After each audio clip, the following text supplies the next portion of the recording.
Three barrel যে hair waiver আছে তার সাথে আজকে তোমাদের ইন্ট্রোডিউস করিয়ে দেবো। এই হচ্ছে মেশিনটা, মিনি সাইজ একটা মেশিন। আর থ্যাংক ইউ ওমে ব্র্যান্ড, এত সুন্দর মেশিন আমাদের প্রফেশনাল হেয়ার স্টাইলিস্ট এবং মেকআপ আর্টিস্টদের মার্কেটে আনার জন্য। তো আমি অলরেডি একটা হেয়ার করে দেখছিলাম যে কেমন রেজাল্টটা আসে। জাস্ট টু ওয়াও রেজাল্ট, ভীষণই হ্যান্ডি। আর এই টেম্পারেচার আপ ডাউন কোনো ব্যাপার নেই, ফিক্সড টেম্পারেচার অন এবং অফ আছে, কোনো জায়গায় এটা পুট করা যাবে ব্যাগে। এত সুন্দর ছোট সাইজ। ফ্রন্ট ভ্যারিয়েশন তোমরা ইউজ করো, তাই তো?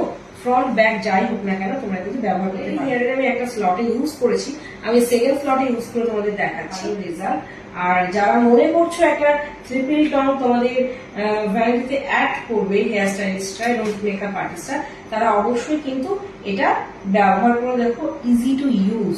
আর এই দিকে ধরার কোনো ব্যাপার নেই, জাস্ট আমরা এখানে পুট করবো, হোল্ড করবো, দেখবো হেয়ারটা ওয়েভ হয়ে গেছে। এই ব্র্যান্ডকে অনেক অনেক ধন্যবাদ, আমাদের জন্য এত সুন্দর সুন্দর মেশিন আনা হয়েছে মার্কেটে।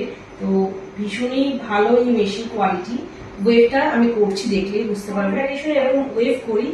আর এই যে রেজাল্টটা দেখে বুঝতে পারছো, এই হচ্ছে ওমে ব্র্যান্ডের ওয়েভার, মানে হেয়ার ওয়েভারের রেজাল্ট। একটু করে করছি, জাস্ট অল্পক্ষণ ধরে থাকতে হচ্ছে। আর এর কোটিং গুলো খুবই ভালো, মেশিনের কোটিং গুলো দেখতে পাচ্ছ কত ফাস্ট আমরা কাজ করে ফেলতে পারছি। এই হচ্ছে ওয়েভার, তারই রেজাল্ট হচ্ছে এইটা। কেমন লাগলো তোমরা অবশ্যই জানিও। মেশিনটা এত